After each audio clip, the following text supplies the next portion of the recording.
Allergy হওয়া না হওয়া সাধারণত আমাদের শরীরের রোগ প্রতিরোধ ক্ষমতার উপর নির্ভর করে। শরীরের এই প্রতিরোধ ব্যবস্থা প্রতিনিয়ত পরিবেশের নানান উপাদানের বিরুদ্ধে লড়াই করে যাচ্ছে, আর এই প্রতিরোধ ব্যবস্থাকে বলা হয় অ্যালার্জেন। আর এই অ্যালার্জেন যদি কখনো সংক্রামিত হয় তাহলে অ্যালার্জি উপসর্গ দেখা দিয়ে থাকে। অ্যালার্জিতে তারাই বেশি আক্রান্ত হয়ে থাকে যাদের রক্তে ইওসিনোফিলের মাত্রা বেশি থাকে, যার ফলে আমাদের শরীরে দেখা দিয়ে থাকে ব্রণ, চুলকানি, শরীরের বিভিন্ন জায়গায় চাকা চাকা হয়ে যাওয়া, অবাঞ্ছিতভাবে ঘামাচির মতো হয়ে যাওয়া এবং চুলকানোর কারণে ফেটে যাওয়া। আবার অনেকের ক্ষেত্রে গোসল করলে, বৃষ্টিতে ভিজলে বা একটু ঠান্ডা লাগলে সর্দি হয়, চোখ চুলকানো, চোখ দিয়ে পানি পড়া, ফুলে যাওয়া বা লাল হয়ে যাওয়া এবং প্রবণতা বেড়ে অনেকের আবার হাঁপানির মতো, শ্বাসকষ্ট বা নাক বন্ধ হয়ে যাওয়ার মতো সমস্যা দেখা দিয়ে থাকে, যা থেকে মুক্তি পেতে আমরা বিভিন্ন ধরনের কেমিক্যাল যুক্ত মেডিসিন সেবন করে থাকি। সাময়িকভাবে সুস্থ করে তুললেও স্থায়ীভাবে সুস্থ হয়ে তোলে না। শুধু এটা নয়, এর পার্শ্ব প্রতিক্রিয়া ধীরে ধীরে আমাদের শরীরে নানানভাবে প্রভাব ফেলে থাকে। তাই বিসমিল্লাহ চিকিৎসালয় নিয়ে এলো অ্যালার্জির শতভাগ নিশ্চয়তায় প্রায়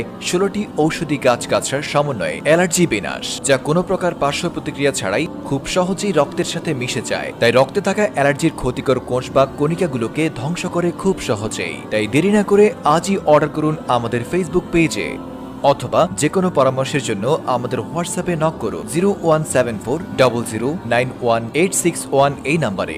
আস্থার প্রতীক বিসমিল্লাহ চিকিৎসালয়।